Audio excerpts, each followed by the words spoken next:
Teman-teman dan para sedulur, melalui YouTube, masyarakat dapat menikmati tayangan-tayangan yang isinya menghibur, informasi, edukasi, dan lain-lain.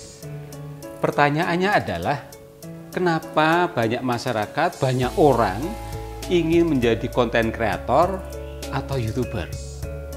Ada yang sekedar iseng, hobi, tetapi ada juga yang berani melanggar hukum, bahkan mengambil resiko berbahaya, seperti sampai dengan luka parah, bahkan ada yang meninggal dunia karena menghadang truk yang sedang melaju kencang di jalan raya.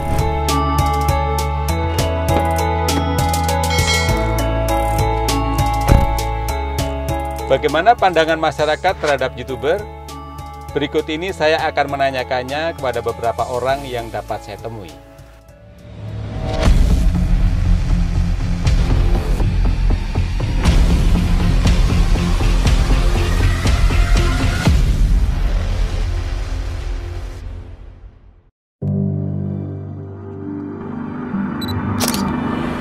Kreatif, inovatif, menambah pengetahuan, dan lucu. Sudah terkenal, dapat tambahan income, dan bisa menambah wawasan bagi penonton. Inspiratif, inovatif, dan kreatif. Orang yang mampu berpikir menghadirkan sesuatu yang abstraktif menjadi sesuatu yang kreatif dan inovatif. Bagaimana pandangan teman-teman dan sedulur semua? Kalau sama silahkan like, kalau beda silahkan komen.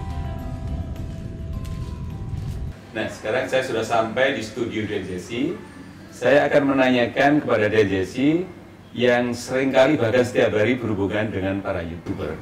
Nah, gimana Mas Denny? Oke, apa nih pertanyaannya?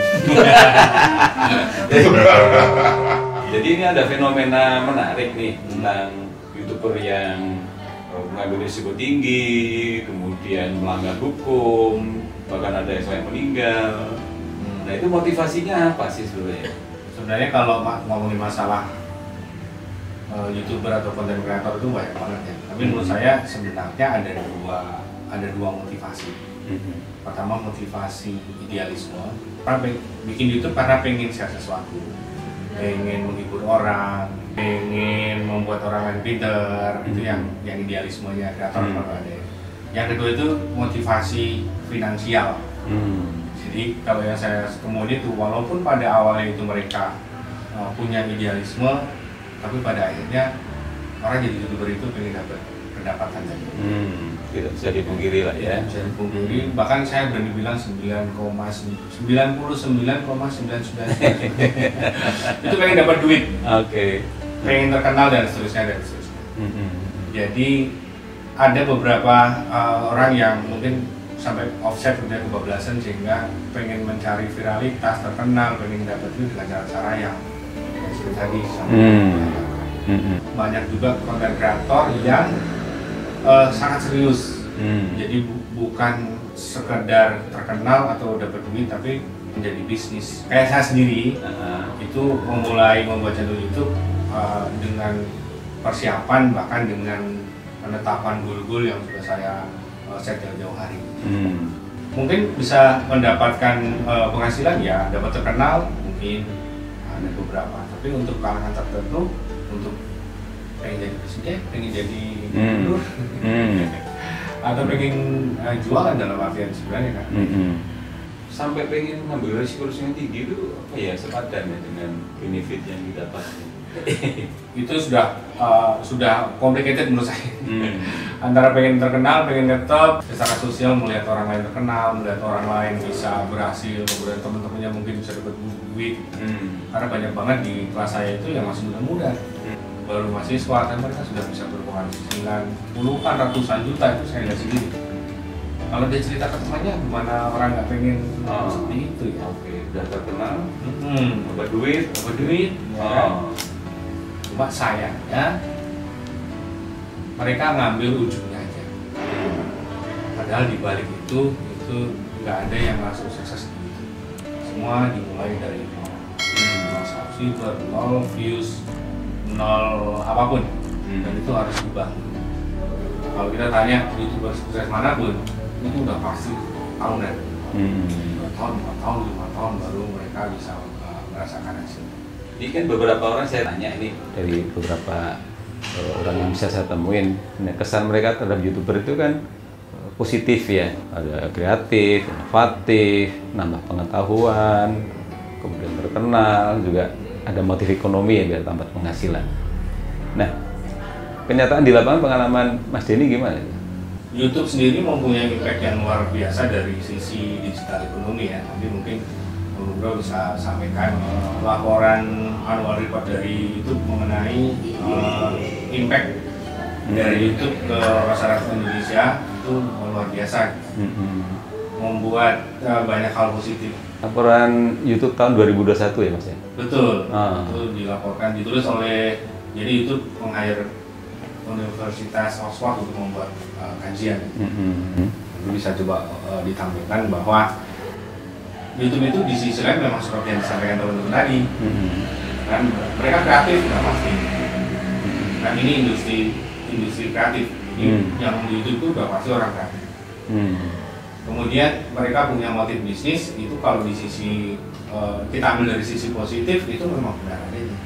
Sampai 7,5 triliun impact yang dihasilkan oleh kreator Indonesia. Dengan turunannya ya. Per tahun itu ya? Per tahun. Memang kalau saya bisa berani bilang bahkan dengan menjadi konten kreator itu memang bisa mengubah hidup seseorang dalam arti sebenarnya. Saya sudah ketemu banyak kreator yang dengan berbagai latar belakang, ada ibu rumah tangga, ada buruh, ada macam-macam, ada kang ojol, ojek online, bahkan sampai kakek-kakek, itu bisa berhasil. Kesempatannya itu luas banget. Karena gini, mengapa orang belum berubah di YouTube? Itu karena YouTube itu kan platform besar, di mana setiap ceruk pasar itu ada peminatnya. Kita kalau mau tanya, atau ada teman-teman atau murid yang bertanya, saya pengen nyari konten di YouTube yang belum ada yang bikin, saya malah nggak anjurkan itu. Oh gitu. Terus yang dianjurkan gimana? Kalau di YouTube itu nyari yang belum ada, itu jawabannya cuma satu, yang nyari nggak ada. Nggak ada pasarnya. Nggak ada pasarnya gitu. Karena di YouTube itu nggak ada yang nggak ada, hampir semuanya ada. Hampir semuanya ada. Bahkan hal yang paling sepele pun ada. Contohnya saya pernah setrikaan saya rusak, saya bongkar dong, bisa jadi.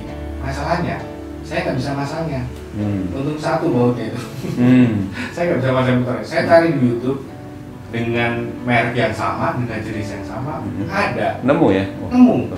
Dalam waktu 10 menit saya udah, jadi. YouTube itu kan. Jadi salah satu sumber informasi ya. Saya searching di YouTube dengan keadaan putus asa. Cara membetulkan, membongkar setrikaan merek ini, tipe ini sudah kuat. Muncul kan? Masalahnya sama punya saya gitu. Banyak kesempatan di YouTube, tapi kalau nggak diimbangi oleh pemahaman yang benar, banyak kreator yang akhirnya tersesat, masuk penjara atau bahkan Tapi bisa nggak sih jadi konten kreator, tapi ya nggak usah yang menempuh risiko tinggi, kemudian juga tidak perlu modal investasi besar, ya pakai alat apa adanya aja gitu, bisa nggak sih? Penonton di YouTube itu uniknya, mereka itu tidak peduli dengan kerepotan yang kita lakukan. Jadi ada kreator yang bikin kontennya susah banget. Contohnya kreator tadi habis ada kelas, dia mau bikin camper van. Kan orang harus punya camper van, harus ngajak kemana-mana, gambarnya harus sinematik ini. Hasilnya nggak jaminan itu akan ramai. Ada juga yang bikin konten cuma pegang mainan, dikotorin, dicelupin, bersih, udah. Yang nonton anak-anak, yang nonton puluhan juta, bahkan ada yang miliaran view-nya dari konten. Jadi ini menjawab bahwa jadi konten kreator di YouTube itu kesempatan untuk siapapun. Kalau dari nonton di YouTube itu 80%, kalau nggak salah saya pernah baca survei risetnya. Itu pengguna YouTube 80% menggunakan HP. Demikian juga dengan kreatornya, saya pernah bikin survei deskripsi. Kalian bikin konten pakai apa? 80% pakai HP. Oh iya. Jadi nggak harus pakai kamera yang canggih dan sebagainya. Oke. Ya memang secara ya terlihat niat profesional, proper itu kalau gambarnya bagus, bagus itu nilai plus. Tapi bukan itu yang bikin sukses sebuah konten ini. Terus apa itu Mas? Yang bikin sukses? Pertama itu kalau ini berarti hubungannya dengan algoritma YouTube kan? Algoritma YouTube itu sekarang modelnya adalah gimana biar orang itu puas di channel kita. Nah, gimana membuat orang puas? Itu kita tidak bisa random membuat semua orang datang ke channel kita. Kita harus membuat channel yang satu minat aja, apapun itu. Nah, setelah kita tahu siapa penonton kita tinggal tahu mereka maunya apa sih. Contohnya kayak orang pengen ketawa, saya peminat komedi. Itu bahkan bisa lebih spesifik lagi. Komedinya apa? Model sitcom, model slapstick, orang kepleset pisang jatuh, atau model sketsa Jawa, misalnya pakai bahasa Jawa aja, atau Sunda, atau dengan kearifan lokal itu bisa berhasil. Banyak kan berhasil. Kenapa bisa berhasil? Ya, karena target dia jelas. Saya mentargetkan penonton orang desa, tinggal di desa, familiar dengan bahasa daerah misalnya, udah bikin konten bahasa Madura, bahasa Jawa, bahasa Sunda. Tiap upload tentang nih. Itu yang diinginkan. Masalah syuting dia mau pakai apa bukan apa. Oke, jadi kira-kira motivasinya seperti itu sampai banyak orang ingin jadi YouTuber ya. Iya. Jadi kalau yang ingin perorangan dan sebagainya ya pengen terkenal dan pengen dapat duit ya. Dan di laporan YouTube itu dia memberikan kesempatan pada semua orang ya, semua orang bisa dapat berbagai macam profesi ya. Iya. Penghasilannya itu selain kepada YouTubernya sendiri, si konten kreatornya juga pada orang-orang yang sekitarnya ya. Ya kepada timnya. Kajian yang dilakukan itu ada beberapa turunan. Misalnya kita sekarang nih, kita syuting. Ternyata kita nggak punya kamera, kamera. Kita nggak bisa syuting sendiri. Ada mas bro ini yang bantu itu. Yang editing itu kan ada value-nya. Lagi masalah lain. Sebenarnya kita beli atau ada clip on ini harus ada toko-toko dan lain. Oke. Belum lagi nanti kalau misalnya kontennya itu promosiin barang ya? Ya bisa. Karena ada juga konten yang memang untuk memboost dia jualan. Dia bikin konten review jam tangan misalnya. Dia punya akun di toko online. Belinya di sini dia review gitu kan. Banyak gitu. Banyak banget. UMKM sendiri berhasil dari YouTube 76% kalau nggak salah mereka setuju kalau menggunakan konten YouTube itu menaikkan omset mereka. Jadi kayak pisau di apa sih mata pisau itu ya. Setelah kita mau bikin rusak atau mau bikin masak yang enak itu tergantung kita. Oke, jadi memang manfaatnya, dampaknya besar sekali ya. Teman-teman dan para sedulur, YouTube memang telah memberikan dampak yang demikian luas bagi seluruh lapisan masyarakat, baik secara positif maupun negatif. Bagi para pemirsa, saksikanlah tayangan-tayangan yang baik, edukatif, mencerahkan, dan berdampak positif.